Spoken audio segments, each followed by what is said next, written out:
street where the loyal drums did beat. Their loving English feet they walked all over us. And every single night when me da would come home tight, he'd invite the neighbours out with this chorus. Come on, shibboleth and tans, come out and fight me like a man. Show your wife how you won medals down in Flanders. Tell her how the IRA made you run like hell away from the green and lovely lanes of Killishandra. Come, let us hear you tell how you slandered great Parnell when you taught them well and truly persecuted. What are the sneers and jeers that you loudly let us hear when our leaders of 16 were executed? Come out, shibboleth and tans, come out and fight me like a man. Show your wife how you won medals down in Flanders. Tell her how the IRA made you run like hell away from the green and lovely lanes of Killishandra. Come tell us how you slew them all Arabs 2 by 2. Like the Zulus they had spears, a bow and arrows. Oh bravely you faced one with your 16-pounder gun, and you frightened them damn natives to the marrow. Come out, shibboleth and tans, come out and fight me like a man. Show your wife how you won medals down in Flanders. Tell her how the IRA made you run like hell away from the green and lovely lanes of Killishandra. The time is coming fast, and I think this day is near, when each Shonin traitor he will run before us. And if there'll be a need, well our kids will say Godspeed with a verse or two of singing this fine chorus. Come out, shibboleth and tans, come out and fight me like a man. Show your wife how you won medals down in Flanders. Tell her how the IRA made you run like hell away from the green and lovely lanes of Killishandra. Come out, shibboleth and tans, come out and fight me like a man. Show your wife how you won medals down in Flanders. Tell her how the IRA made you run like hell away from the green and lovely lanes of Killishandra.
Am I muted now? Hello? Let me turn my microphone up a little bit. There we go. There we go. Anyway, here is the official end of the Soviet Union right here. The Pizza Hut commercial starring Mikhail Gorbachev.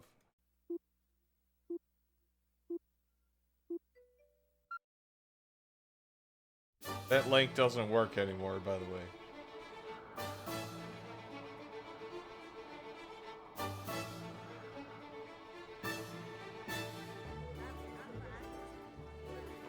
Это Горбачев. Горбачев. Это из-за него у нас в экономике бардак. Да благодаря ему у нас новые возможности. It's because we have Pizza Hut. Политическая We нестабильность. have the Pizza Hut. It's fine. Свобода, Полный хаос. перспективы. Политическая нестабильность.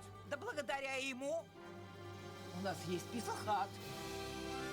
It's such a depressing commercial. It's like За Горбачева. the Americans destroyed your entire government from the inside. But we have Pizza Hut. Ah! We're about to lose all of our social services. Donald Trump is going to buy half of our country. Well, it's been 14 years in the making, and today, finally, McDonald's threw open the Oh, doors. what to the its fuck first is that in the restaurant pot? Mo- A hammer and sickle Look at that burger. Hammer and sickle burger. Look at that. Moscow. And make no mistake, this was an event of major gastronomic proportions. Our Moscow correspondent Don Murray savored the cultural revolution that surrounds the Big Mac's arrival in Moscow. A feast in the time of plague. The words of Alexander Pushkin, Russia's greatest poet. In this new time of troubles, on the square that bears his name and statue, Pushkin now contemplates McDonald's. And the question That's so is, sad. was this the feast he wrote about? They opened what may be the world's largest hamburger stand this morning, and Pushkin's descendants crowded in. Their verdict on the feast was mixed. Но мне не понравилось. I don't like it at all, he says. It's not Russian. It's very difficult, but I expected more, I think. This woman doesn't know what she just ate, but she says it was unusual and delicious. Потому что мы все голодные, можно сказать. That's a perfect We're all description for hungry in this city, she McDonald's. says. Unusual, We need but more of these delicious. places. There's nothing in our stores or restaurants. If you're McDonald's with a restaurant that can serve up to 15,000 meals a day, he was probably how do you hoarse. ensure that you don't run out of food like everyone else? The answer lies in a Moscow suburb, a complete food processing plant, part of McDonald's $50 million investment here, where 14,000 buns per hour are baked, where 3,000 tons of potatoes are peeled and measured, where 10,000 patties an hour are prepared and fried. 10,000 patties That's an hour. expensive, and so is the end product for the Soviet consumer. A Big Mac, French fries, and a drink is the equivalent of half a day's wages. Some unhappy Muscovites are publicly protesting. Бешеная деньга. Выколачивание денег. 7 or 8 rubles for lunch, he says. They're ripping us off. 6-8 рублей. Yeah, that's the Those funny inside are thing. still trying It was to like digest the a service. better, tastier food than most of what they I got, spilt my but they milkshake, were he says, and I ripping thought them they'd the bowl me fuck out. off. Instead, It was so they gave me another expensive. one. All of the staff have been taught to smile relentlessly, all the time. I smile to anybody and they say, oh, what's wrong? What's wrong? I wonder what has happened. Why they smile?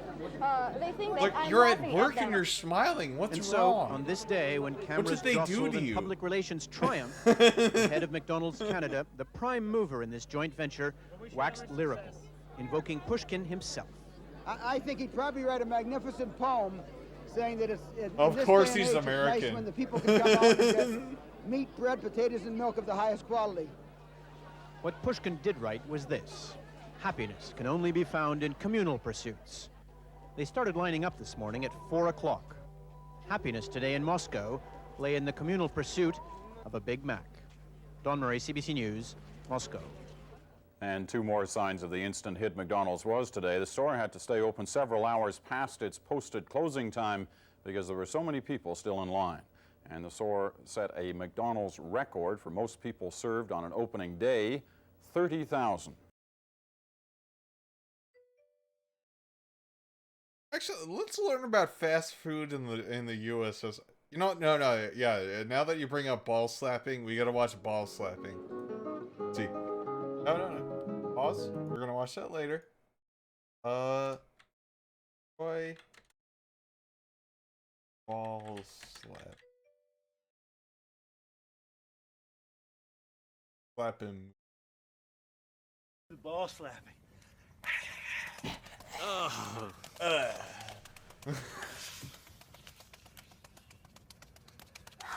It's like if I turn the video off, it just sounds.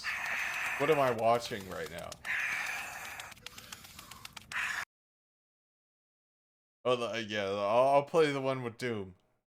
I mean, everyone watching has seen the one that I put with Doom on it.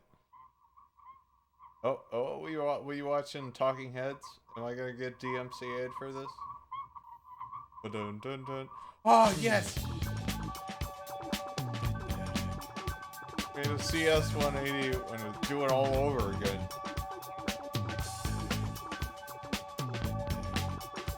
You know, I'm gonna reply. And you may find yourself living in a shotgun shack.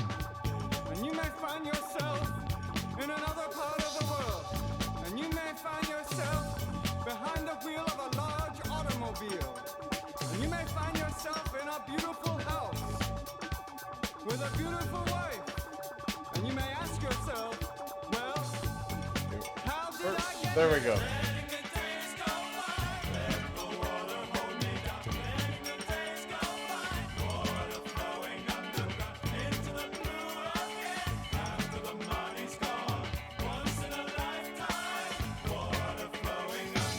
And you may ask yourself, how do I work this?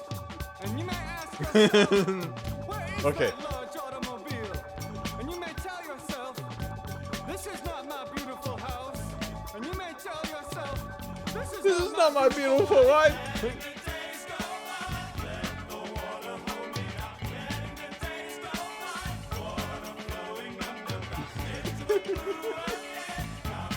Okay. Anyway, back to Troy Casey. ball slapping.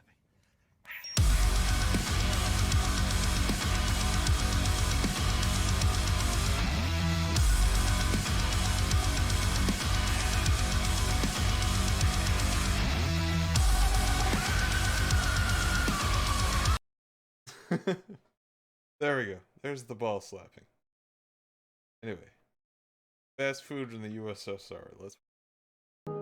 What you are looking at right now is the line on the opening day of the second McDonald's restaurants in the Soviet Union.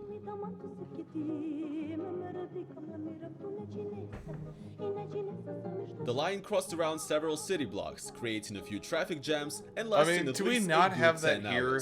On January 31st, 1990, over 30,000 people visited the first fast food chain in Moscow to try the I mysterious remember when In-N-Out Burger known came as to the Arizona. burger. There were lines Fast food is something that down most of us take for granted. down the It's block always like been that. there and it always will be. For Russians and the Soviets, however, that has not been the case. The Soviet Union was a restricted country, hidden behind the so-called Iron Curtain.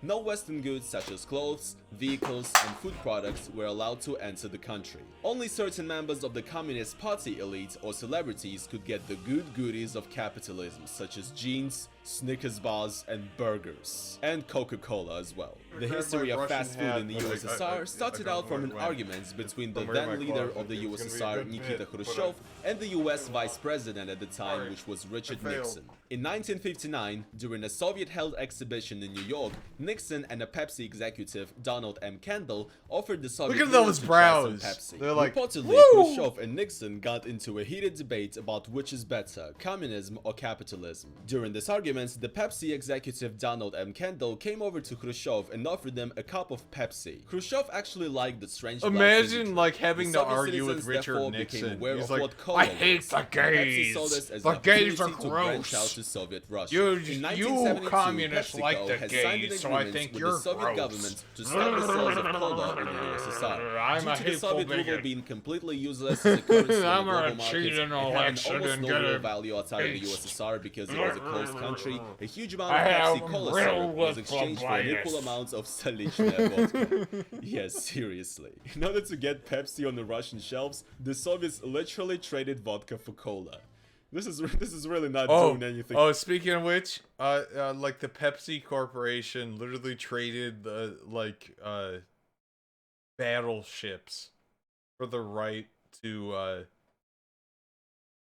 sell Pepsi in the Soviet Union.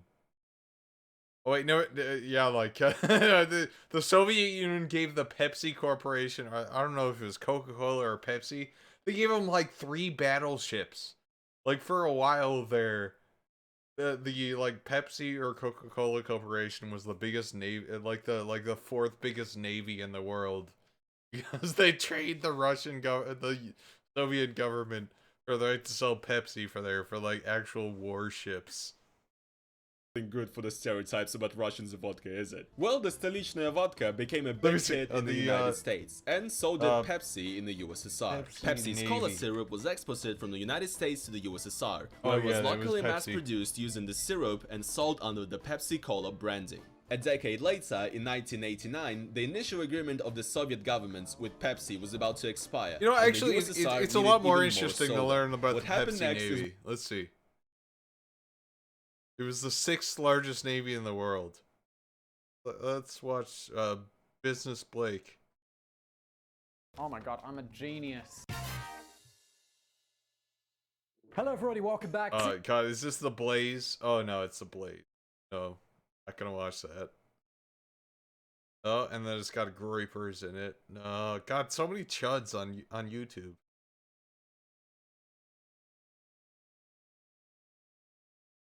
One looks shitty. Okay, you know what? Let's just watch this. This video is sponsored by War Thunder. Today we're going to talk about how this is sponsored War by Thunder offered us to and ships from the 1920s all the way in. Make sure you add us on. Come on. You'll also support our channel as we reach for a cool blue. Now, let's see what this Pepsi story is all about. We all know that feeling of anticipation as we reach for a cool blue can. As our fingers press down and the aluminum gives way to a frothy explosion on a liquid amber surface. Then pure satisfaction as the cold, sweet beverage slides across our tongue and down our throat, leaving the tingling bite of carbonation in its wake. I think delicious, refreshing, power. Enjoyed by Americans I don't since feel 1898, power when Pepsi, I drink it turns Pepsi. out, is a favorite among the Russians as well. Find out just how badly Khrushchev wanted a sip in this episode of the infographic show. How Pepsi became the 6th largest military in the world. While America of the 1800s was gulping down its Coke, pharmacist Caleb D. Bradham was watching, hoping to create a similar beverage of his own. He made a sweet carbonated drink in 1898, which he coined Pepsi Cola. It was met with great success, and by 1902, Pepsi Cola Company Incorporated was born. In the years that followed, it underwent several changes in ownership, a tweak in its formulation, and extensive advertising and promotion. By the 1950s, it had successfully become Coca-Cola's rival. The company would later merge with Frito-Lay Incorporated in the 60s, acquire the Tropicana and Dole brands in the 90s, and merge with Quaker Oats Company 2 years after that. Today, PepsiCo's most successful brands include much more than don't like Pepsi-Cola. how they're getting it too profits detailed from with the Frito-Lay infographic, snacks, guys. Lipton teas, Tropicana juices, Gatorade drinks, Quaker Oats cereals, and rolled gold pretzels as well. A pharmacist from North Carolina's dream from over a century ago They're just has turned into a inconsistent with reality. the level His of company, detail, with its too. humble beginnings, has reached Come a on. level of success that he likely never believed possible. It even snagged the spot on the 2018 Forbes' World's Most Valuable Brands list. At number 29, Pepsi has an estimated worth of $18.4 billion. Pepsi, Diet Pepsi, and Pepsi Max alone each bring in over $1 billion in profits annually. Second only to Coca-Cola, Pepsi is among America's top soda of choice. In Russia, Pepsi is second to none.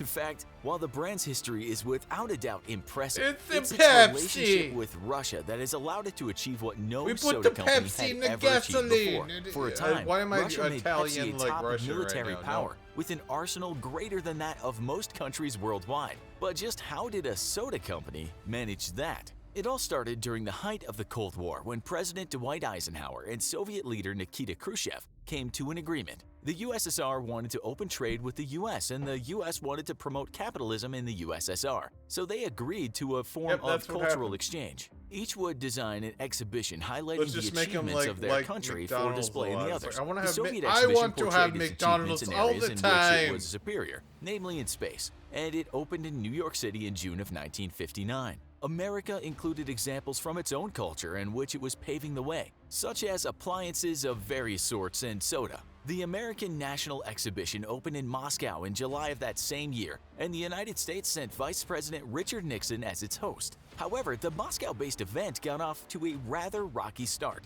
Khrushchev was unimpressed with color TV, In fact, he was unimpressed with most everything on display, claiming that Russia would have the same technology itself in a matter of years. Further, he took advantage of the opportunity to talk shop, commenting angrily on the U.S. government's resolution against his presence in Eastern Europe. And if that wasn't enough, he gave his opinion that Nixon only feared communism because he couldn't understand it. Nixon had a ready response. At some point, as they argued, Khrushchev wiped his brow, and this is when Donald Kendall saw his chance. The Pepsi representative gave Khrushchev a cool, refreshing drink. While the Soviet leader found the American exhibit lacking and the United States government meddlesome and uninformed, he could find no fault with the contents of his cup. And just like that, Pepsi Cola became the first capitalist product to be sold in the USSR.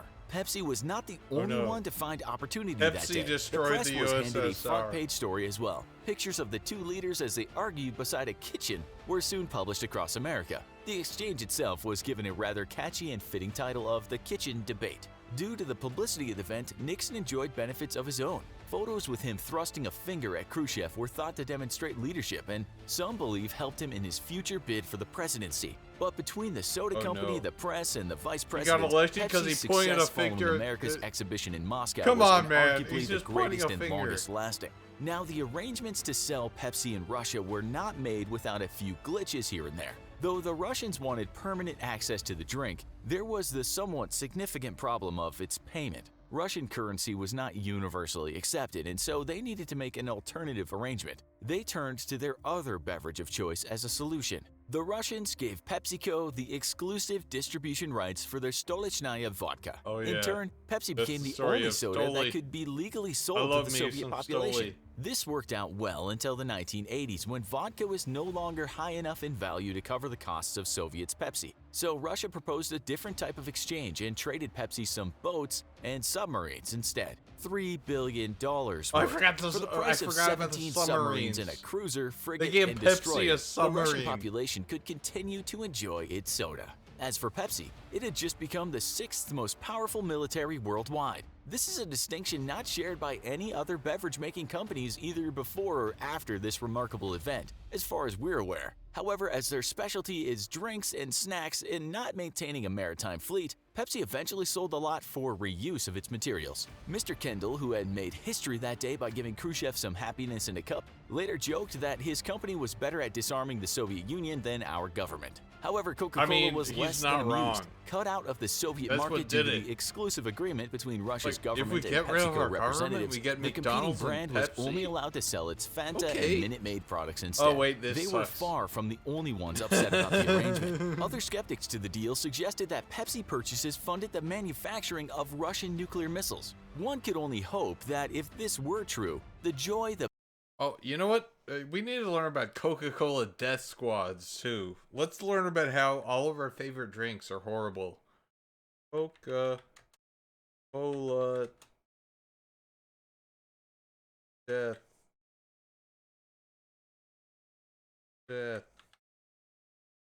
can't spell. Death squads. Here we go.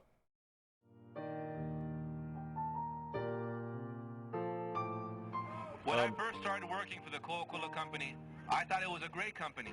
I was very excited and proud, but I was very wrong. Dead wrong. As soon as we formed our union, the Coca-Cola company and its directors began to patronize, to directly fund the paramilitary groups, ultra right-wing death squads of Colombia.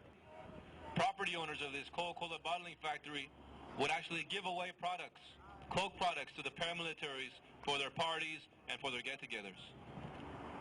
In December of 1996, we were to receive word from the company if they were in fact going to negotiate with our union in good faith. Their response was the murder of my coworker, Isidro Gil, within our bottling factory. My coworker Isidro was killed at around 9 a.m. They returned that afternoon looking for me. I was fortunately able to escape when they entered the factory. Within 2 years, 5 of my coworkers were murdered. And here they were basically being threatened with bodily harm and even death by paramilitary groups allegedly working in conjunction in some places with management's knowledge. Rogers blames violent Colombian paramilitary forces working with the knowledge of plant management, he says, using deadly intimidation tactics to keep down wages. Different plants. That's what happens in South America. And witnesses who saw beatings going on, and specifically were told, if you continue your union activity, we will kill you. The Colombian government says this man is the mastermind behind most of the killings. Carlos Castaño leads the United Self-Defense Group of Colombia, an ultra-right-wing paramilitary group. It has around 12,000 armed fighters and is listed by the United States as a terrorist organization. Castaño says most trade unionists are fronts for Colombia's other terrorist groups, the far-left guerrillas, but there's little, if any, evidence of such links. Human rights groups claim these bands are the heirs of the right-wing paramilitary group known as the Self-Defense Units of Colombia, or AUC. Armed in the 1990s to fight against left-wing guerrillas, they were accused. This is what the CIA. These are the guys the CIA funded to like take down Pablo Escobar, and they got way out of control, basically.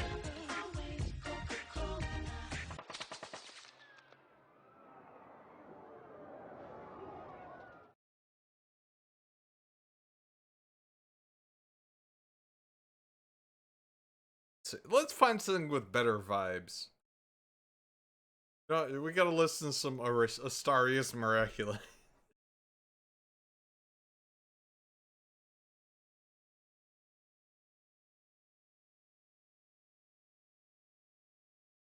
So what's Freedom Convergence Part 4 that came out like 60s.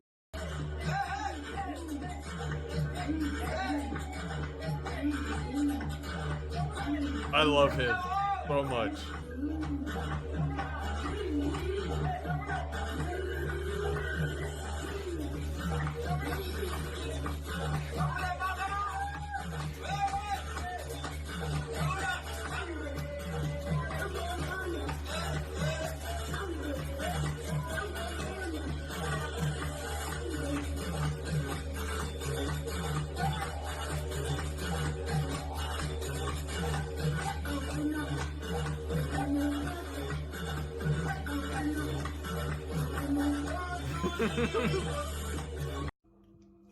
We have a disturbance in the force of our world right now, and yet we are meant to be empowered by everything. All of the trials and the tribulations and the turbulence of our world is that which we are intended to transcend and to be empowered by. And we are intending this personal as well as universal empowerment by virtue of the divine. We gotta watch some Mongolian oats.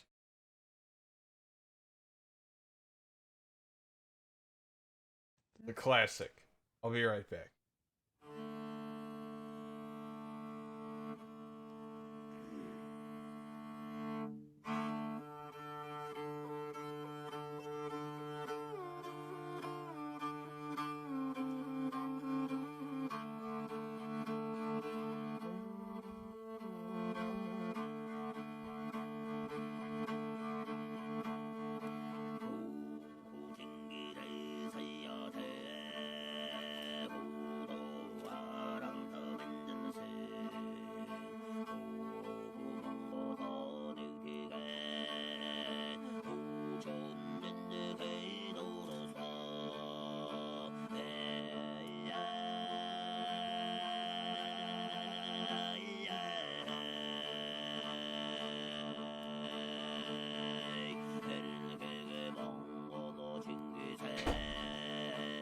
Right back.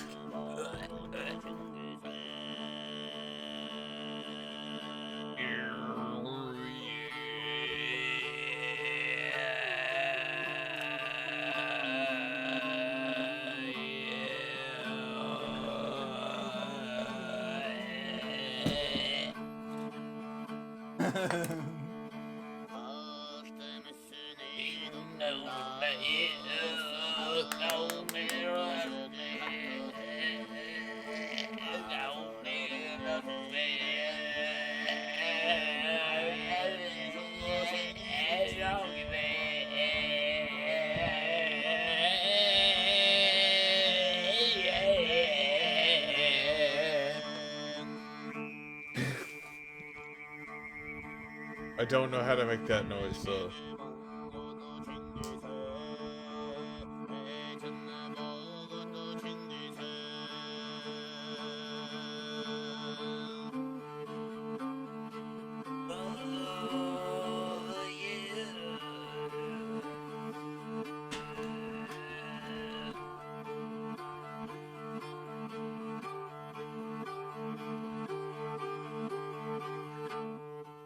I love how he can make that much different sounds from just like 2 strings.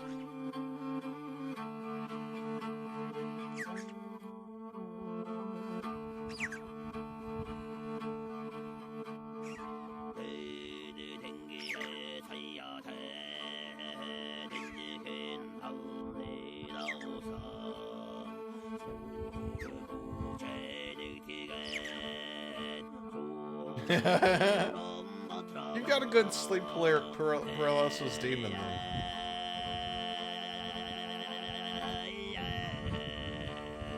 Oh, you can feel free to suggest any video we can watch, because I'm gonna just watch weird shit. Let's see. This weirdos. Let's see. Let's see if if any of the weirdos I found.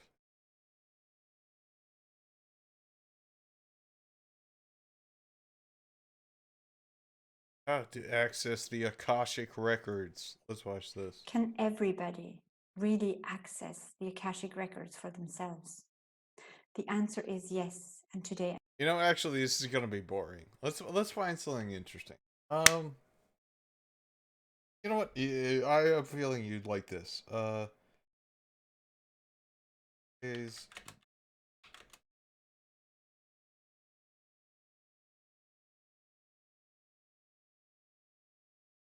I love this guy.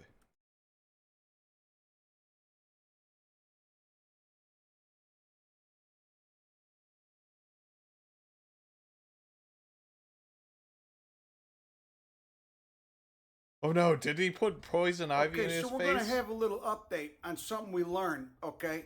We learned that the genus Comocladia has urushiol in it, okay? Which is the same compound it's in toxicodendron poison ivy. It's in a third of the members of the family Anacardiaceae. Now, I didn't know that until I read about it online. Anytime I touch a sumac, I'm a little... I love it. It's in the back of my mind.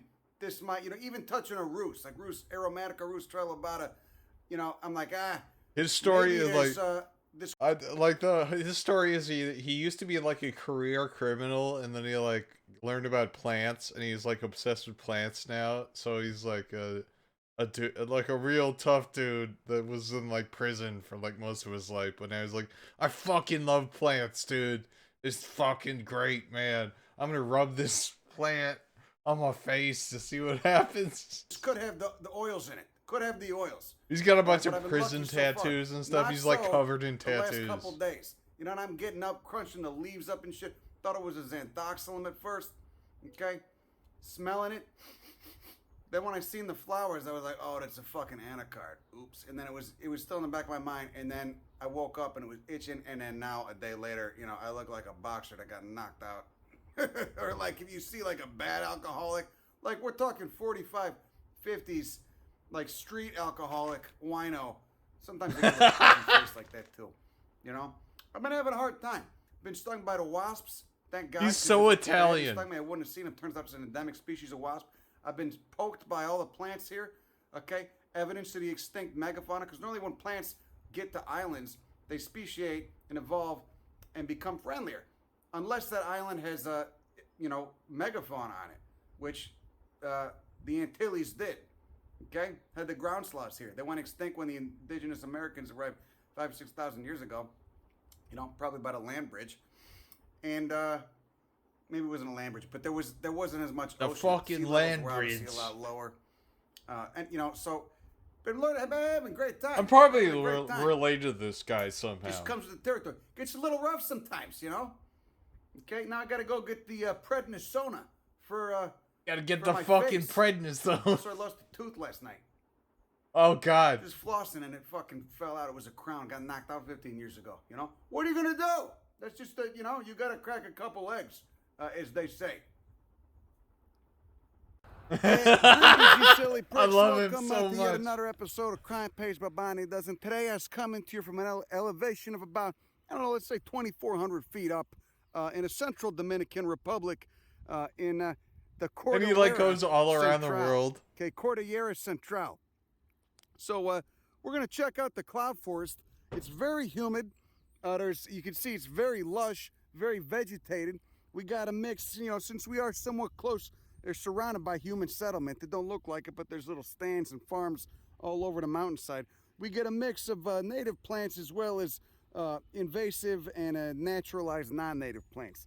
But let's take a look You at got this the plant fucking right there. plants over here. Remember the you know. Malvaceae, Ochroma pyramidale. See if we can get up and get a nice money shot of those flowers. Get a little closer. There you go. So you got 5 fused sepals, those brown sepals, and you got that Look white at those corolla, sepals. and you got an androgynophore in there.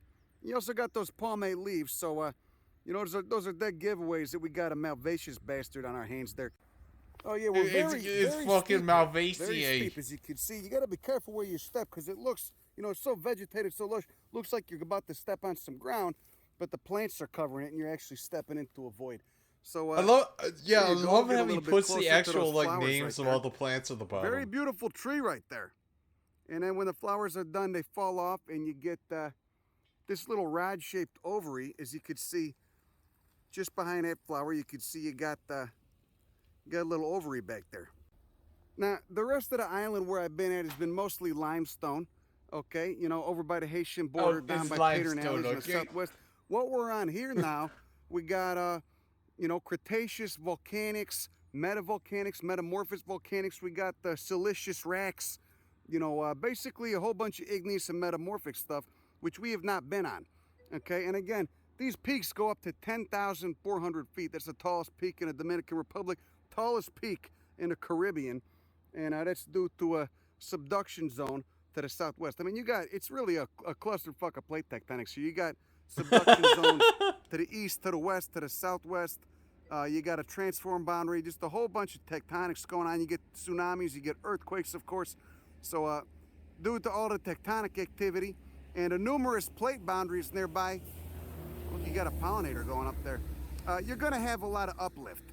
So you know, you get quite a few mountain ranges in the Dominican Republic, and they're all northwest to southeast trending. Because you know, northeast to or northwest to southeast trending, and that subduction zone is to the southwest. So you got a subducting plate diving beneath the Caribbean plate, which is what we're on. Look at that ochroma, beautiful tree. It's a beautiful tree, beautiful bastard. Look at it. See that little rad behind that flower? That's the maturing fruit. That'll elongate to about 4 times its size, and then you have a little seed capsule. Okay, now stepping behind me, we got just a whole wall of this fern, this member of the Glyciniaceae. And once you see it, you'll know it. You know, once you see it, once you get used to it, you see it everywhere. And it's very common for it to form these whorls. Little whorls of green. Very distinct branching structure too. I love it here. I love this country. People drive like fucking reckless maniacs, but I tend to as well sometimes. So, you know, I feel somewhat at home. We got looks like a Biden's. Quite a few Bidens here. Oh, there's that rack. Look at that. It's not limestone. Looks like green stone A lot of basalt. Biden's there. Yeah, no, maybe not. I don't know. The Come grain size on, is a little bit man. hard to see beneath Come all the on, lichens man. and, you know, biofilms on it. Come on, man. We got a melastome right there. Look at that. Now, interesting, Look too, at that. is we got a species of coyote bush in the genus Baccharis in the sunflower family. He knows right here. all of them. Okay, and you get this, you'll get it where we are at a board about maybe 2,500 feet. I've seen it up at, 7,000 feet as well. Too bad we don't got no flowers on it. It looks like they're developing. Baccharis, of course, a dioecious. Plants either male or female.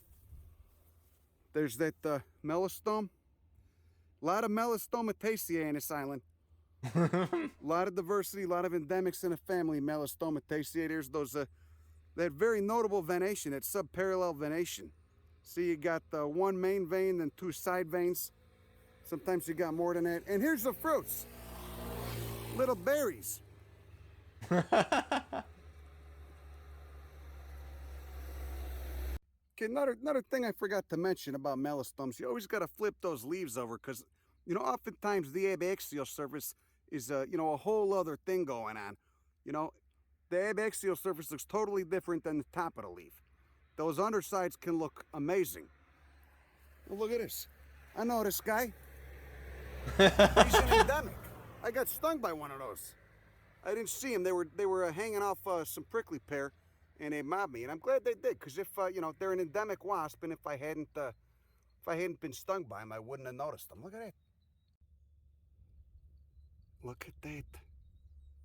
Look at the color, the patterns, and look at those fuckers. Just from a purely objective perspective, they're quite beautiful.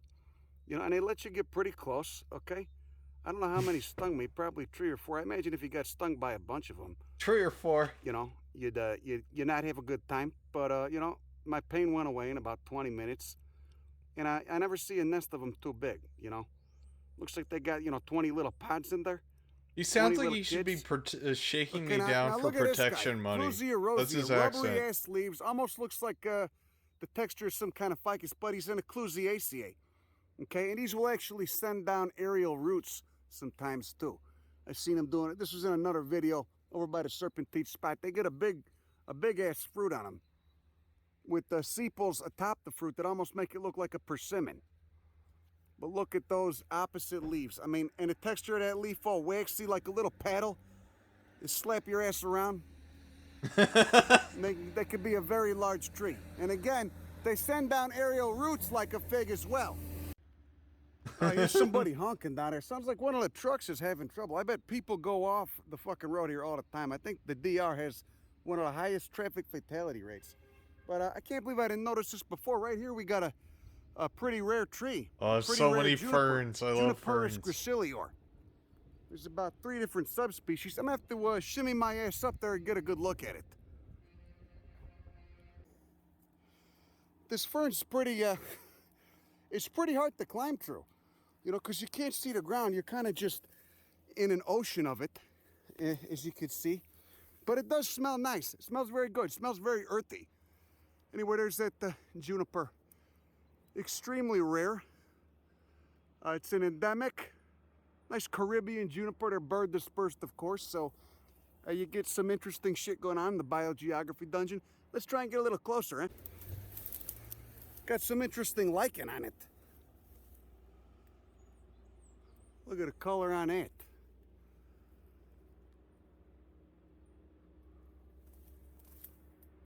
Juniperus gracilior, everybody. Anyway, there's some more of those junipers. You see they got this nice pendant habit. Nice drooping habit right there. Wonder when they speciated on this island, when they got here. It's like a little that's the kind of shit I think about at work. I wonder how that cake is fucking speciated. Take a voucher for the herbarium. Not even that high above the road. Maybe 40 feet above the road. You just got to climb through the fern dungeon to get there. We'd sure love to get some fruits. We got a pine up there too, but I can't tell if it's a Pinus caribea, the introduced one, or if it's a Pinus occidentalis, because they plant them. They plant the Pinus caribea. Now here's an odd one. Kind of succulent stems. And there's the fruit, little puffy fruit. Crack it open and you got those tiny seeds in there. You got the opposite leaves. Love to see what the flowers look like. Just coming up in the duff below this standard juniperus. Yeah, you know, I figured it was gonna be like this. That orchid down there was just your regular old spathoglatis, which is somewhat invasive in tropical areas all over the world. A big hummingbird I just seen up there. My personal favorite again. There's that damn Lobelia rotundiflora. Another wonderful native lobelia. Incredible. Look at that goddamn thing. Wish somebody was growing this back in the States. Just growing here in a warm, humid cloud forest. You know, but I've seen it at a little bit higher elevations too. Just an incredible companion with those little blue anther tubes, doing a whole secondary pollen presentation thing. God damn. I'm gonna head back down that sketchy slope. Look at this massive bromelia though. Oh, damn. Massive Guzmania. Oh.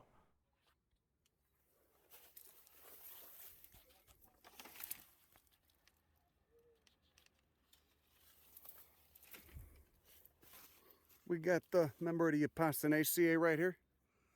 Got the opposite leaves. Milkweed. Got the bleeding latex. 2 miles up, further up the road. You know you do. Oh, he's got a dog. Hey. Oh, Get out the doggies. trash. Get out the trash. There you go. Would you have some of this? Would you have some of that? Come on. I'll put it down there for you in case you freaked out by me. Oh, shit. Oh, they're stray dogs. Here, hey, come here. Old dogs love avocado, don't they, huh? Oh, yeah, there we go. Neotropical blueberries. Ericaceae is the family here.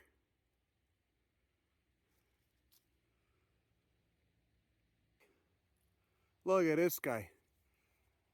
Look at that inflorescence, little bell-shaped corolla. It looks like he's getting gnawed on by someone. Got quite a few stamens in it, and you got that central pistil. 5 petals fused together in a bell. Alternate They're foliage. fused together. Maybe a 3 millimeter, excuse me, long petiole. Glabrous. Look at the venation on it. And he's got this kind of sparse growth, just poking up above this abundant fern. Down here, look at the geology you got. I'm liking that. I'll cover it in mosses and lichens. Got your Melostomataceae right there. Got your Baccharis, Mercenites. The 3 lobes up top. You got your tree ferns, you got your pines. I think we're about 3,000 feet. Oh, look, you got some lycophytes too. Yeah, how about that? Oh, there we go. We got some staminate flowers on that Baccharis. Because remember, Baccharis are dioecious. Plants either produce male flowers or female flowers, never both. And here you got the male flowers. If these were the female flowers, you'd see the pappus sticking out, that little fluff. He's got like little a bit of dead fluff that mosquito attaches to on your his canes finger. for the wind dispersal and whatnot. And this guy, it's kind of got that musky scent to it. Just like a lot of white-flowered members of the Asteraceae sometimes have. So in other words, it's a sausage party. Those styles are there, they're poking up, but their only purpose is to present pollen, which you could see in those little yellow globs on the end of them right there. Kind of pretty for a coyote bush. You know, sometimes you never know just how much fun you can have in a road cut. You got lycophytes dripping all over the place and shit, look at it. Who doesn't like a lycophyte? Got all kinds of lichens. You probably got 100 different species of organisms just on this rock outcrop alone. Well, I think it's safe to say this isn't limestone. You can see there's obviously a lot of iron present in this, and this road cut, looking at this rock, you could see it really easily fractures. It's like a very mafic clay. Okay, probably of igneous origin, maybe later metamorphosed, but either way, you got a lot of iron oxide in that soil. Kind of reminds me of New Caledonia, almost.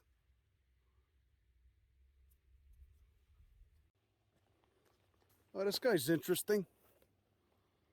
Almost looks like a Hypericum.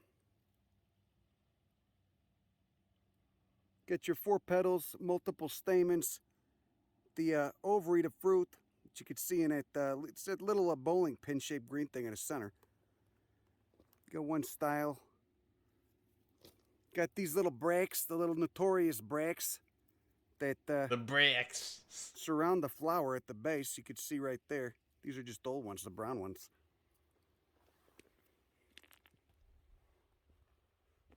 I mean, you probably gotta have some adaptation to be able to grow on this substrate. This iron-rich clay. Look at that. Look at that guy. Look at this guy. Oh, it's one of the stiff ferns. Ooh. Holy shit, look at that. Look at all the scales on there. It's a beaut, isn't it?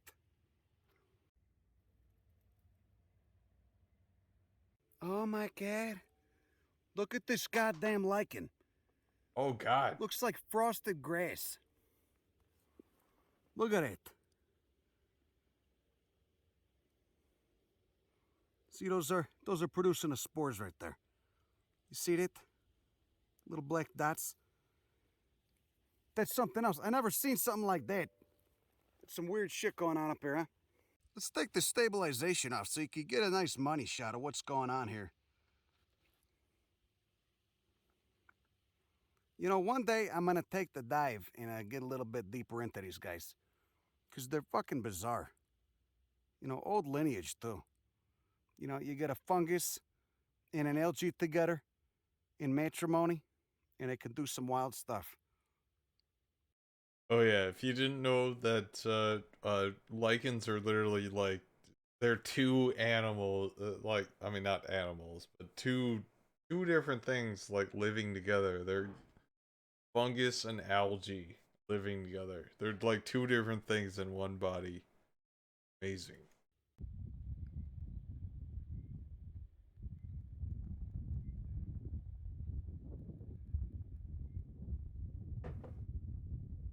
Oh, look at this. Secama Christa. Seysalpinioi. Look at this. Member of the legume family. So weird. You get up close. Take a closer look at those flowers. Lanceolate sepals. Of course, you got the pinnate foliage, and there's the fruit.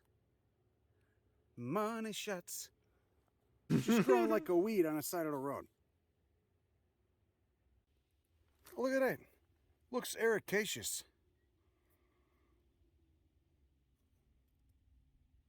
You know, oh, that's nice. What's that? A Cyperaceae or some kind? I parked down there by the Alto de la Virgin.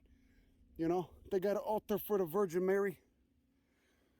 Kind of reminds me of, you know, back in Chicago, some old Polish lady saw the Virgin Mary in the salt drip during the winter, you know, under a viaduct on a Kennedy Expressway. Seems like a similar thing going on. Peace be with you and also with you. God, look at that rock. Oh my God, there's that one fern again we just seen down the road a little ways. Look at it. Oh! Now, this guy's kind of odd. He's notable. Renealmia jamaicensis. Or the Zingiberalis, the order of ginger. There's the little raceme right there. Juicy flowers. And when they mature, you could kind of see the ovaries develop in there. Those little pink balls. Those swell up to a little bit bigger than a marble. And that's the fruit. Good looking monocot. You got more orchids just dangling off the damn trees right there with the...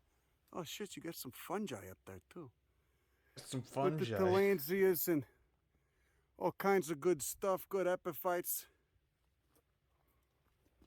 Yeah, right here you got a little rubiaceous bastard. Look at how tiny those flowers are. Got your opposite leaves. Oh, leathery. Looks like some sort of deranged Christmas bush. You know, for the holidays.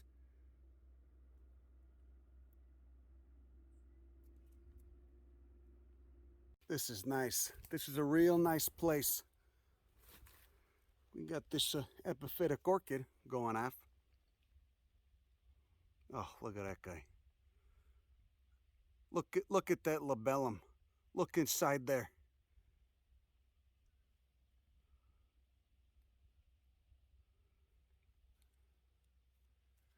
Just dangling off this tree. Everything is just soaking wet.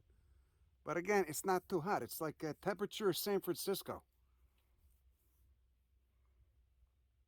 Again, cloud forests are some of the most endangered kind of habitat around. Okay, thank God a lot of this stuff is, at least depending where you are, is in preserves already. You know, probably my favorite kind of habitat after the desert. High elevation, neotropical cloud forest. You got some, I mean, you got cloud forest and you got paleotropical cloud forest too, over in the quote old world. But I tend to like the neotropics the most because they got the hummingbirds. You don't get hummingbirds east of the Atlantic, not native. And why do I mention hummingbirds? Because they direct the evolution of the evolution and the morphology of the flowers of many of the plants here, because they're such effective pollinators. You know, so you got it. That's a strong selector for who's going to get pollinated and who's not. You got a red tubular flower or an orange tubular flower. Look at that guy. Oh no, this branch the bromeliad was on just fell off. It looks like a little torch. Just wedge him right there. Hope he stays up. You'll be okay there, guy. Why don't you just stay right there? Look at this. Everything is soaking the ground. It's just squishy as hell. It reminds me of like going on a hike in like Mendocino after a rain. After a good rain. Look at it. Everything's just dripping. Got all kinds of damn orchids. All kinds of shit. You know, just dangling down, sopping wet.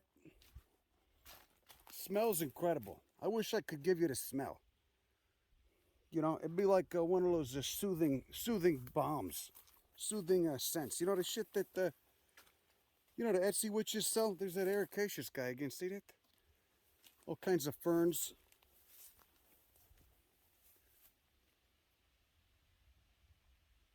Okay, so to get to our target plant, I actually had to get, it's too shady down below, so I had to climb up in this tree. All right. Welcome. It's shifty as hell. It's covered in mass. It's super wet. You can see got a nice palm over there. Got tillandsias every which way. Okay, 9 ways till Sunday.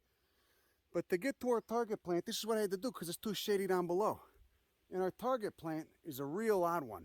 It's a carnivorous plant. And there it is right there. Pinguicula casabidoana. Oh, look, the branch is falling off. I'll just put that back. There you go. See all those trichomes on his leaf blades? And then when it flowers, it just sends up a little white, a little stack, about 4 inches, 3 inches with a little white flower on it. And I guess these are getting poached hard too. But they're a little higher up in the canopy. As you can see, I'm about, 12 feet above the ground right now. Endemic to Hispaniola. What a beaut that is. You know, I think it's probably endemic to the Dominican Republic too. Probably endemic to the DR. Because you go west, things start drying out. These northwest to southeast trending mountain ranges, and you got like 6 or 7 of them. They create an effective rain shadow to the southwest, and that's where you get all the big cacti with the shit. Okay, not to be confused with these with that little tillandsia that's germinating there. Okay, that's a different plant. This is this guy's an epiphyte too.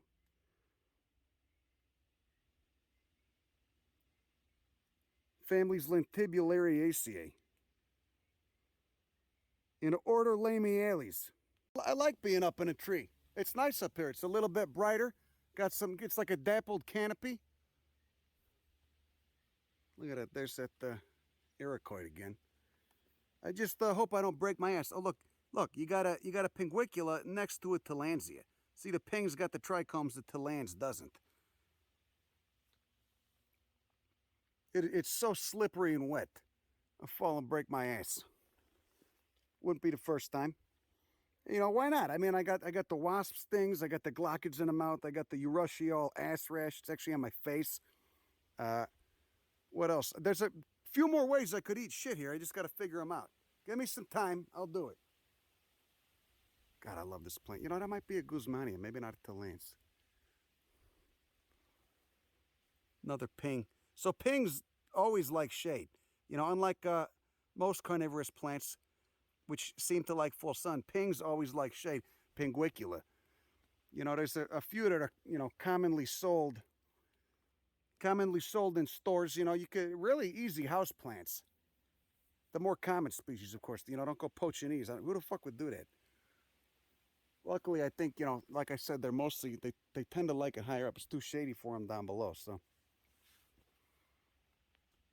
Very, very distinct form to them. Look how narrow those leaf blades are. A lot of other pings just form a nice rosette. You know, much wider leaf blades. So this is morphologically pretty spectacular too, pretty rare. How you doing there? How's the little weevil doing that? Maybe the ping just mostly catches flies, little flies and gnats and shit. I know the one in my kitchen does. You know, I was trying to do him a favor, help him out. That weevil was crawling on a branch. I threw him right in there. You know, Lentibulariaceae is a cool family. Utricularia's in that family too. Another carnivore. Well, there you go. Pinguicula casabitoana, everybody. Just dangling. Just dangling. He's a dangler. Now, how am I going to get down? It's kind of slippery. I have to go down slow. But that's how I seen him. I was looking down there, and I didn't see nothing. And I knew they were here because it's shady. It's a wet cloud forest. You know, they're endemic to the area. But I was like, well, maybe it's too shady here. So then I look up, and I see this guy right there. That's how I did it. Okay? Say goodbye to him. Beautiful endemic. Let's hope he's around another 50 years. We'll see, huh? Oh, the climate's perfect. Perfect. There you go. You see him? See, there's one of them. Ah! Oh, I love you, you fuck. You beautiful fuck. God damn it. You know, how does a pinguicula speciate? How'd it get here? You know, it really was. The West Indies, it was kind of I don't know if it was necessarily a land bridge, but you could go island hopping back at times of lower sea level. You know, from the tip of Florida through Cuba down into down on a Hispaniola where I am now, then east to Puerto Rico, then down through the Virgin Islands, okay, because it was an island arc. All that tectonic activity, you go straight to Venezuela, just skipping stones through the, listen to that muck, just skipping stones, you know, like that, from Florida to Venezuela. Very important in the biogeography dungeon of the Neotropics. Look at this. This is kind of odd. Just a single flower coming out of this branch. No leaves, nothing.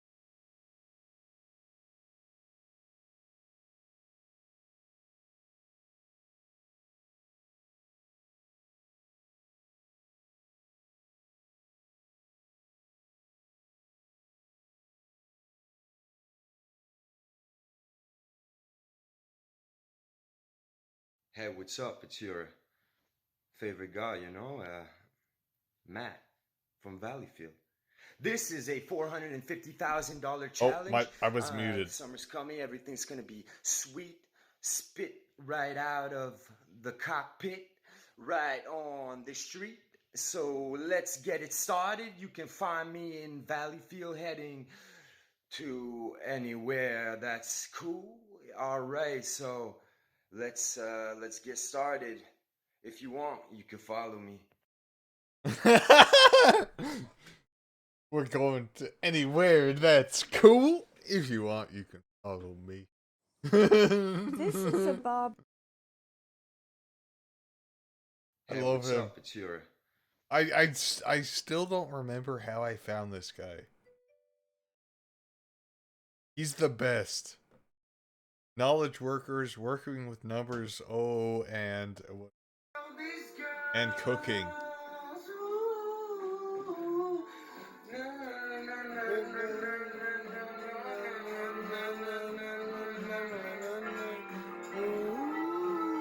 He's drunk as shit in every single one of his videos, too. He's watching himself doing his weird songs while drunkenly singing a weird song.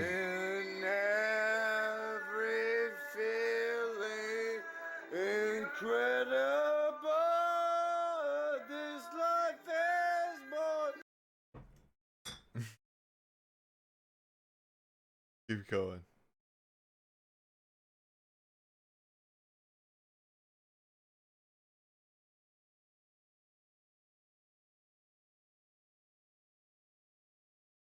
Watch Stowe is a great one. I love Watch Stowe. I'm saying, baby, you want this? You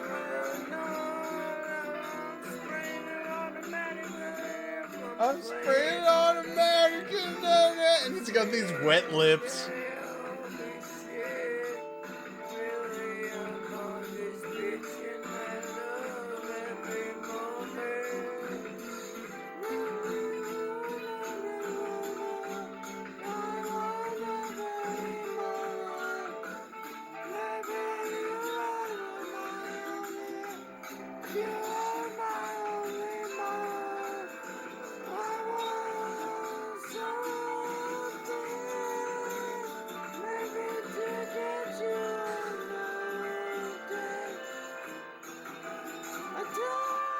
Oh God. I tell myself when I go out and I'm the most one respecting this bitch. When I go out and I'm the most represent motherfuckers on the wall. And everything I'm in this mall. Baby, nothing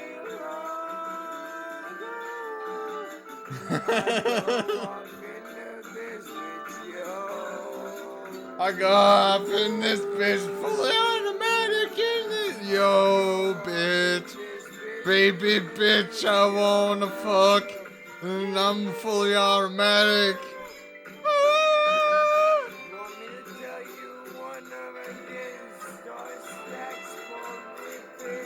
Again, I'm in paradise with my new bitches. I am the master of the rain around, conqueror of the universe. I am God, and I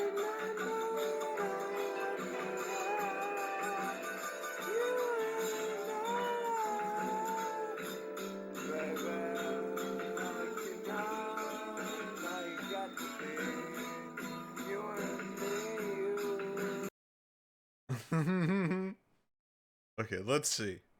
Let's see.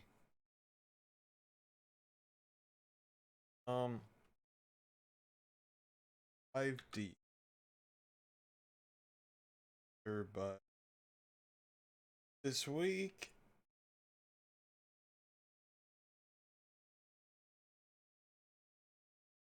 You know what? Let's just watch. Oh, actually, let's watch some Alan Herod.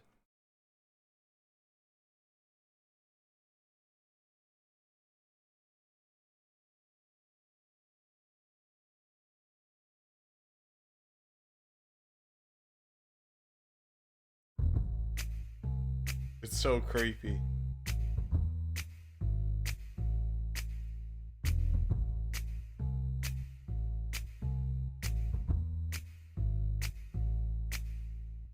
Everybody should be worried.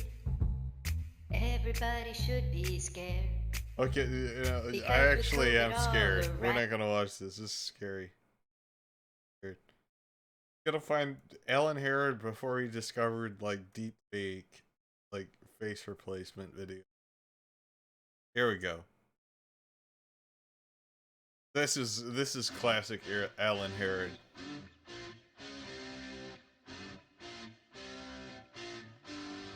I think I'm covering up Alan.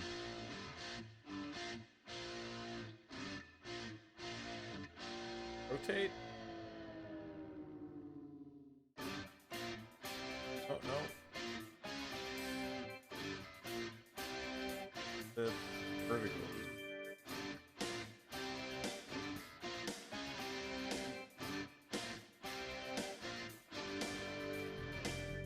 Come on.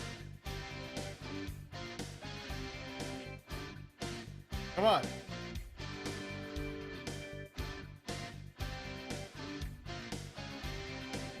There we go. We all watch both the debates on TV in prime time. We watch Trump being such an ass. We almost lost our minds. He shouted out to the Proud Boys, told them to stand back and stand by. He said vote by mail was a hoax, but we knew that it was a lie. Voting Post by the link. I'll watch it. mail. I'm We upside shouldn't down have right to now. die. It's hard to read your comments. I gotta go look. Voting by mail.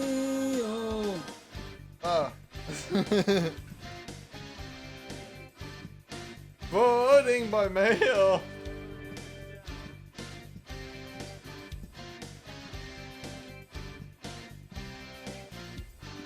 D. Joyce, Postmaster General, he tore it down to the ground. A losing bet to post your vote, it'll end up in lost and found. Find yourself a drop box and place your ballot in there. But watch out for imposters. The GOP's not playing fair. Like, this is me in like 50 years. I am Ellen Harris. He's me in the future. Voting by Dropbox.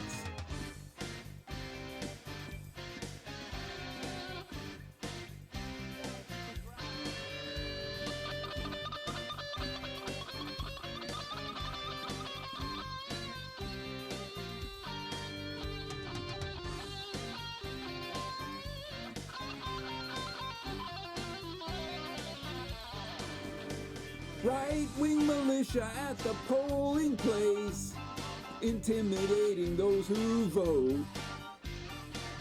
They say they are there to prevent voter fraud. What's with those guns they tote? Faced with threats from those armed racist thugs, still we did not retreat. And no matter what may come out of this, we won't accept defeat. Voting in person. Voting in person. Voting in person.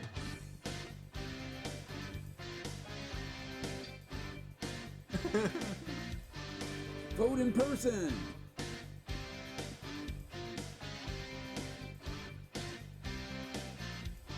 Vote by Dropbox. Vote by mail, but vote.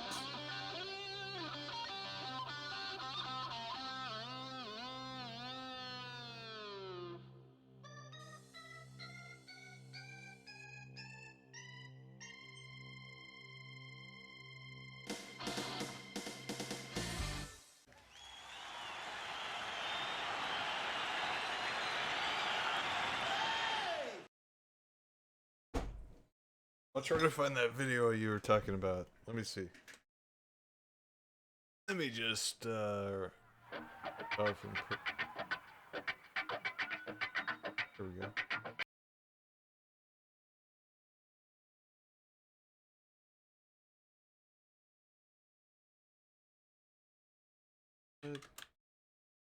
Okay.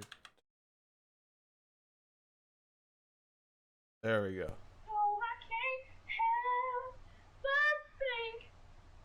Oh yeah, I remember this.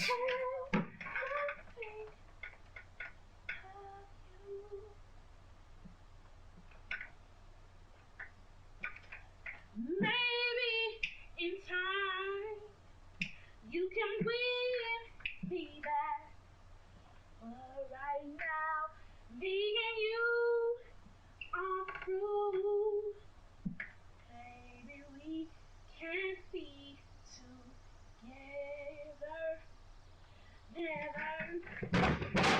Oh God! Ow!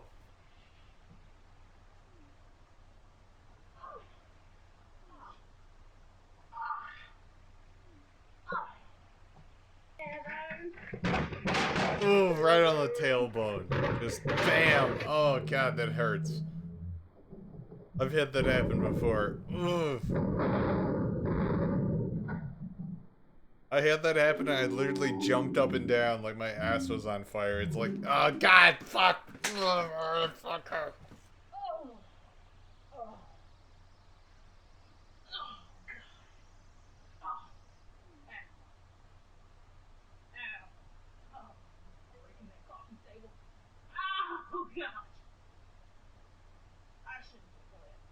Do you send one of those like depressing Ohio? Oh, this is me, literally me. Like, let's see, John, I want.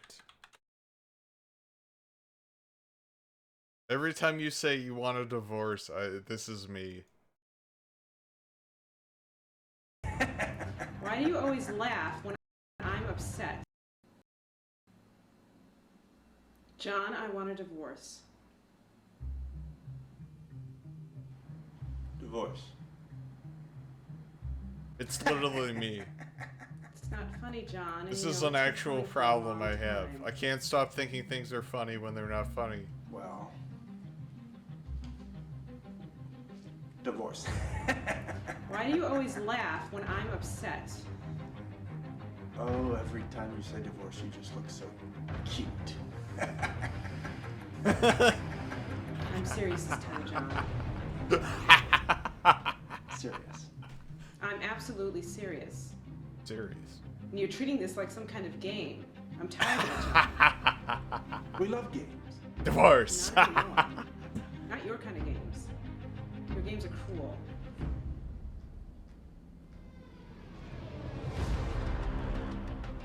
Divorce. Stop laughing. This is not funny. Things haven't been working out for a long time, and every time I try to talk to you about them, you laugh. So I'm not laughing anymore with you, and I'm not playing these games. My lawyer's going to contact yours tomorrow. I'll draw up the papers, and that will be it. We go our separate ways. No. Can't go our separate ways. No. Can't go our separate ways. No. You can't go our separate ways. Just not. It's not what? Well, you know, I don't know. Say what you mean. But it's hard to talk about, you know. It's hard for you to talk about anything. When was the last time we had a conversation? 15 years, and all I've heard from you is laughter. Every time I want to be serious.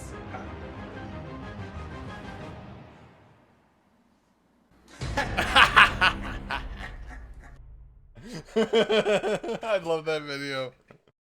But literally, that's a serious problem I have. I can't take anything serious. Anyway. Wait, you know. Let's go back to just stop at 5 or 6 stores. Or just one. Hi, my name is Carla Shaw. You can stop at 5 or 6 stores or just one. I don't need friends. They disappoint me. Hi, I'm Todd LaRue. You could stop at 5 or 6 stores or just one. I feel like a deer in the headlights of love. Honey, you've got a big storm coming. You could stop at 5 or 6 stores, or just one. You could stop at 5 or 6 stores or just one. Can I ask you kind of a weird question? You could stop at 5 or 6 stores or just one.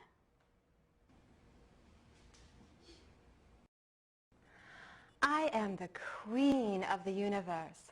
The waves part, and they engulf me, and the water is warm. Or just one. I can see the Statue of Liberty from here. Whoa. You could stop at 5 or 6 stores or just one. I can't stand it when she touches me. Say that time heals all wounds. Can't stand it when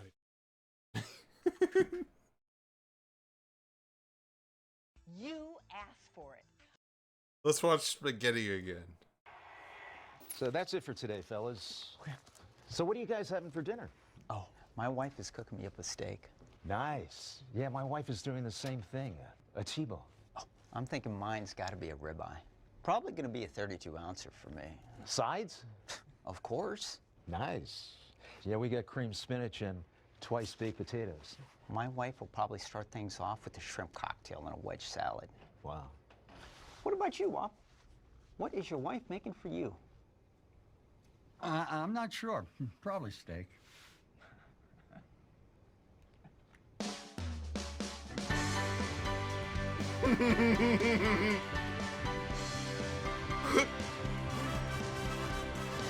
If you've never watched Tim and Eric Awesome Show, great job. It's the best.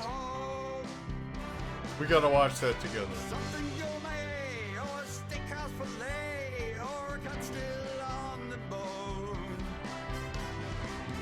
Not the usual junk she makes, like lasagna or rice and beans. I've told her so many times to raise the bar on what we eat.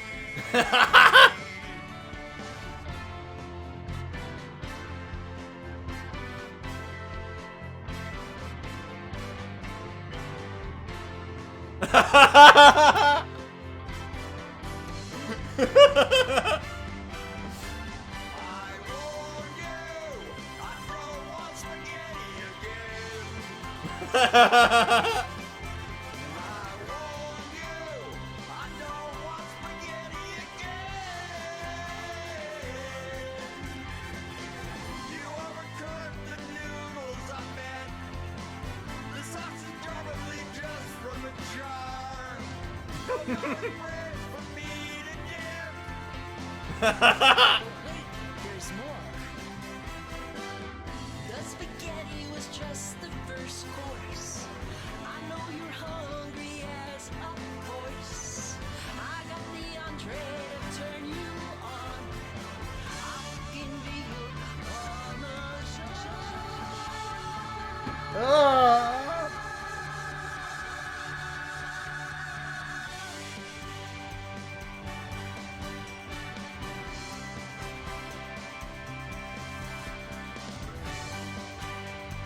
Actually, I wouldn't eat veal parmesan. No, no veal. Chicken parmesan, though.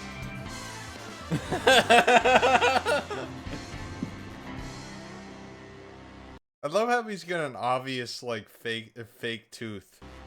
But you want to hear a Tim and Eric bop? We're gonna listen to Minivan Highway.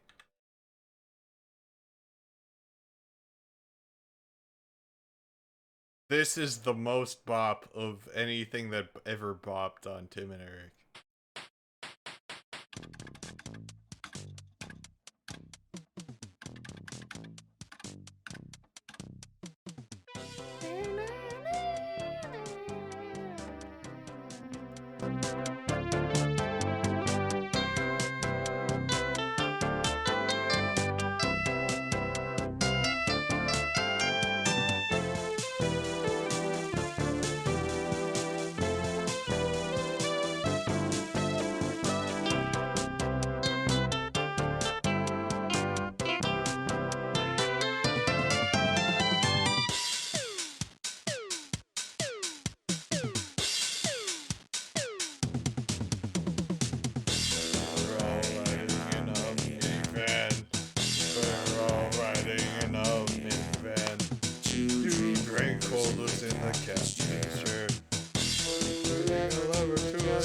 The seat. 4 or 5 people sitting comfortably. Van highway. Any van highway.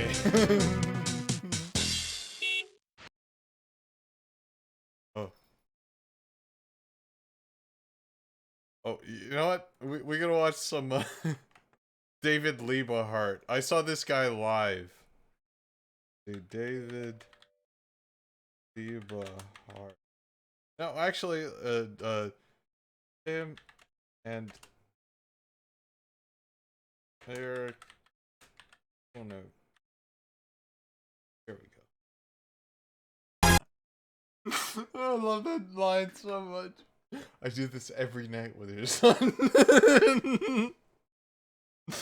Oh my god, let's. I got one more Tim and Eric video. Fordin with Will. I'd. Okay. Anyway, what was I gonna look up now? What was I gonna look up? I had something great. Oh,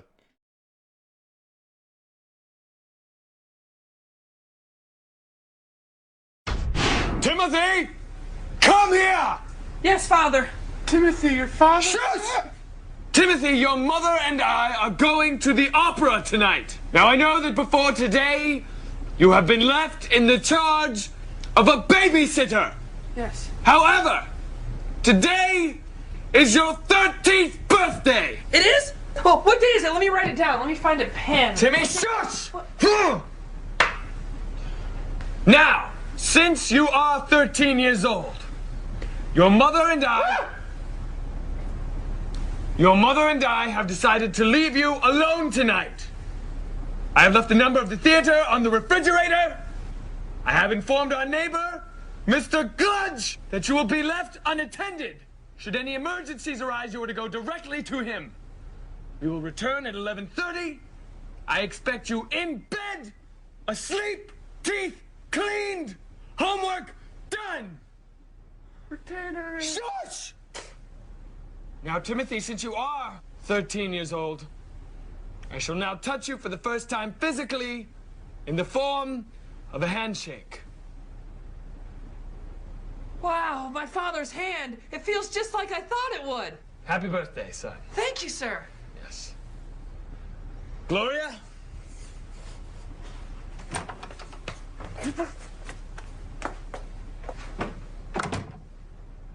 Sweet! I'm gonna live on a mountain of chairs. I'm gonna live on a mountain of chairs. Mom and Dad are gone and nobody cares, so I'm gonna live on a mountain of chairs. I'm gonna live on a mountain of chairs. I'm gonna live on a mountain of chairs. Mom and Dad are gone and nobody cares, so I'm gonna live on a mountain of chairs. Did you hear about the boy that lived on the mountain of chairs? I heard that he built a mountain on his birthday. What date is it? We don't know, but his birthday comes every 2 years. Yeah, I'm gonna. I'll put him back. What have you done? I'm sorry. You have been very disobedient. I know, Father. I'm sorry. Shush! Tell me, Timmy. Have you gone today? Yes, sir. Once this morning. And did you save it as I request? Yes, sir. It's in a plastic bag in my dresser. Bring me your sin, Timothy.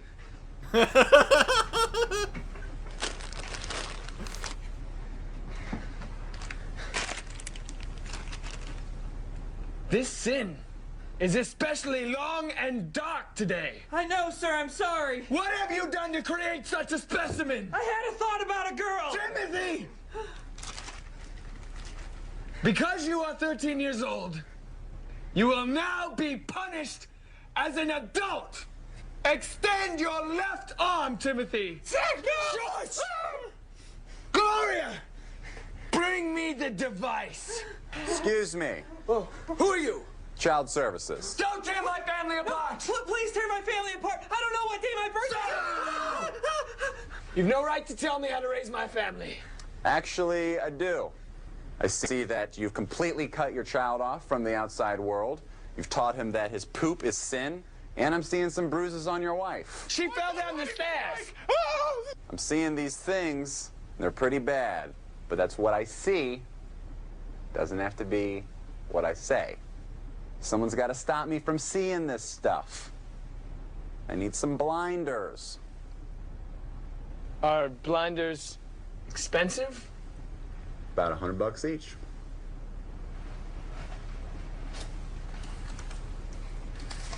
is $100. All right, now I don't see the wife, but I still see the kid with the poop.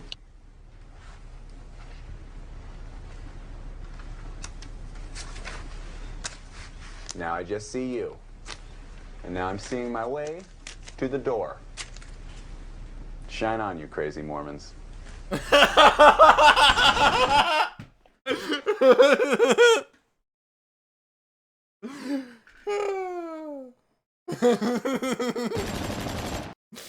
Oh god. Just the best end to a sketch.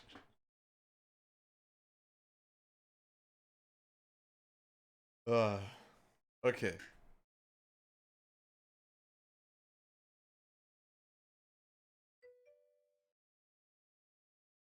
Yeah. Probably. It was too relevant. Actually, let's WKUK baked beans. Lonely tonight? Need some companionship? Why not give me a call? My name's Baked Beans.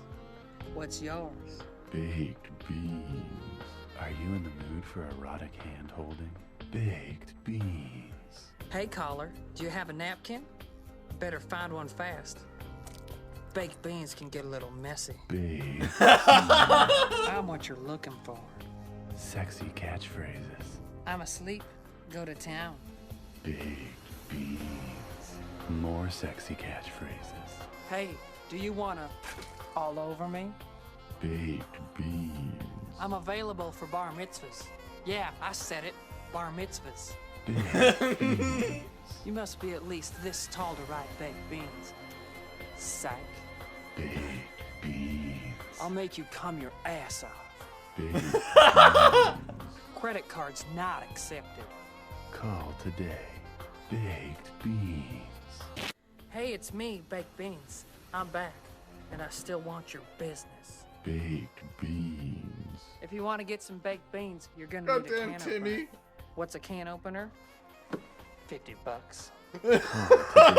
Timmy actually looks surprisingly good in a bikini. It's weird. Hey, how you doing? You a cop? Confidential as hell. I won't bite unless I feel trapped. Call today. I know. Baked beans. I'll make you cum your ass off. Okay, let's find something good. What's a good video? Oh, here we go.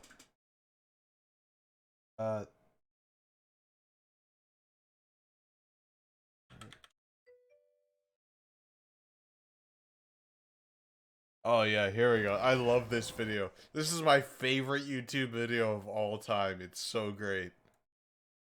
And there goes the boss of the operation, my father, Larry Wayne Petty Sr. Walking like he old. What's wrong with him?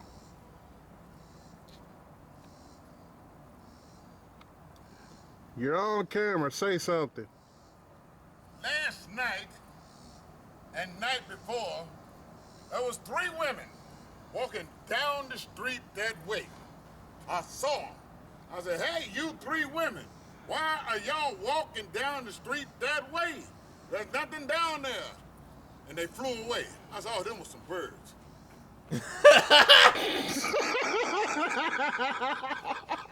What the hell?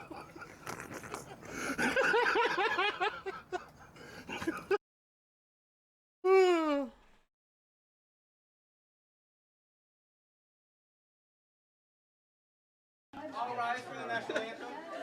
Mr. Frisbee, get out of here now.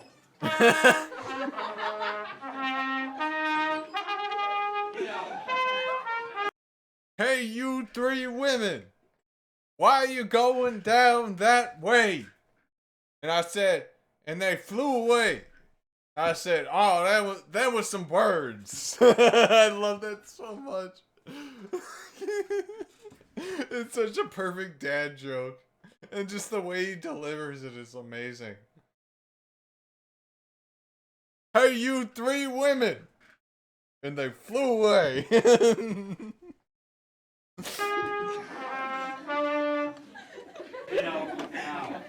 you for your time. Here's your, everything, 1, down.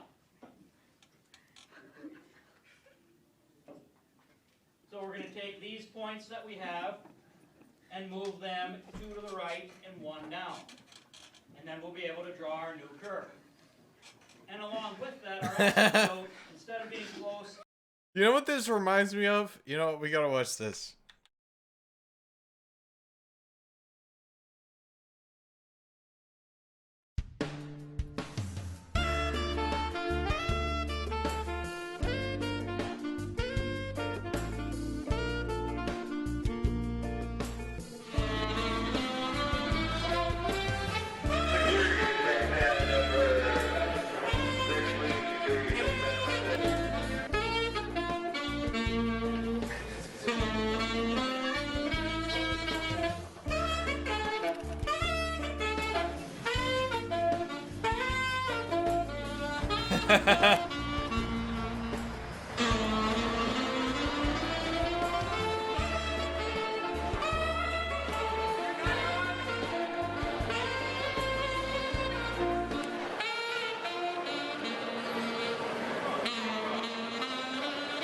He doesn't like George Michael! Boo!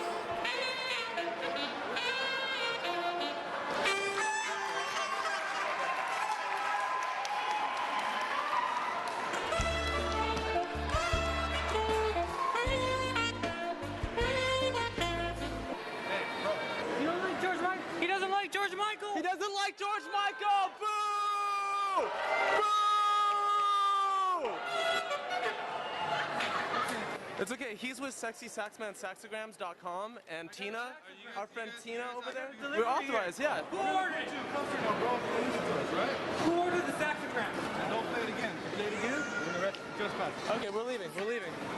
Hey, play that George Michael song real quick.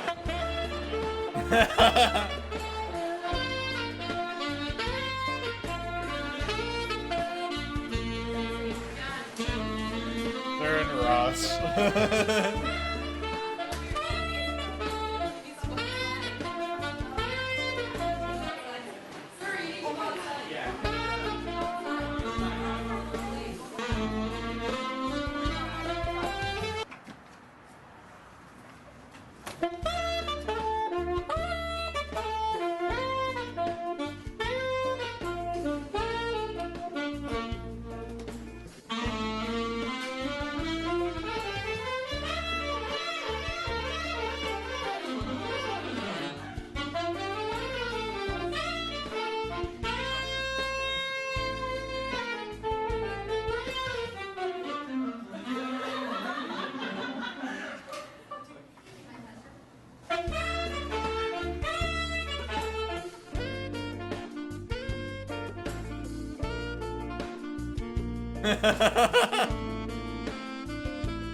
You know what? I want to watch,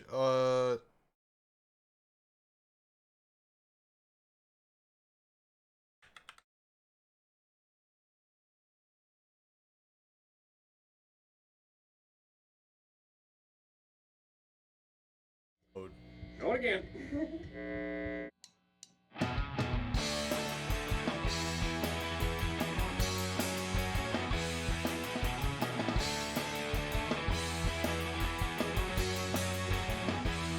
Tell me, do you think it'd be alright if I could just crash in tonight? You see, I'm no shame for driving. Anyway, I got no place to go. And you know it might not be that bad. You were the best I ever had. If I hadn't blown more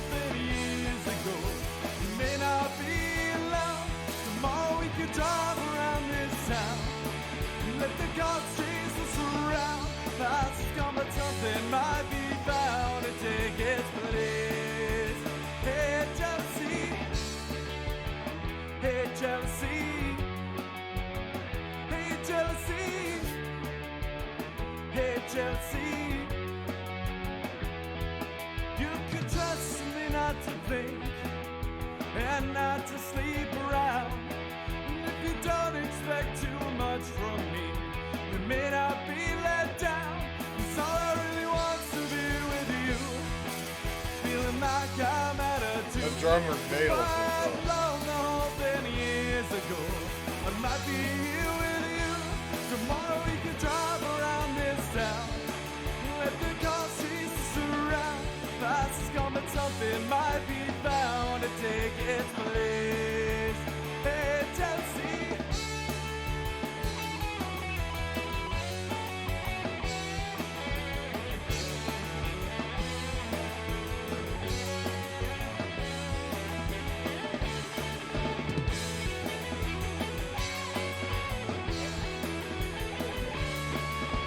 Better. Tomorrow we could drive around this town. Let the cops chase us around. Fast is gone, but something might be found to take its place. Hey, jealousy. Hey, jealousy. Hey, jealousy. Hey, jealousy. Tell me, do you think it'd be alright if I could just crash here tonight? You see, I'm no shape for driving. Anyway, I got no place to go, and you know it might not be that bad. You were the best I ever had. If I had blown the whole thing years ago, you may not be alone. Tomorrow we could drive around this town. We're just.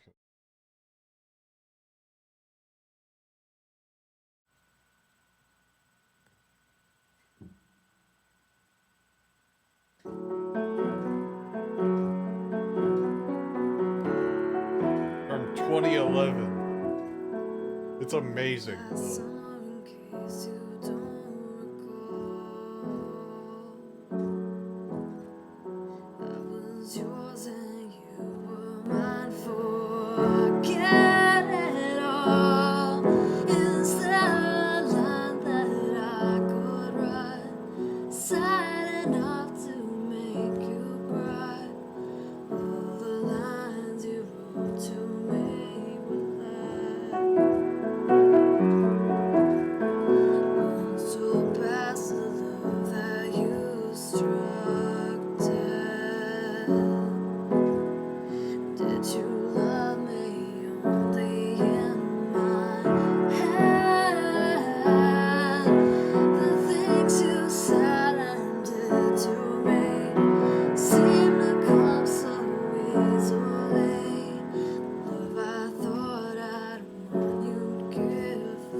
I'm about to sign off of my stream, and I'm getting suggested the USSR TV end of day sign off, so this is how I'm gonna do it.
like how I'm just like subconsciously doing it.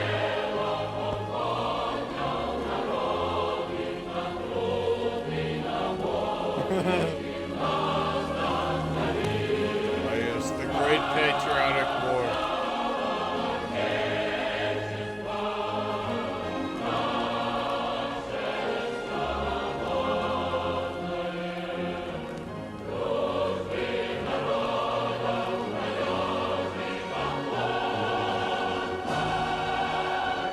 Oh yes, green.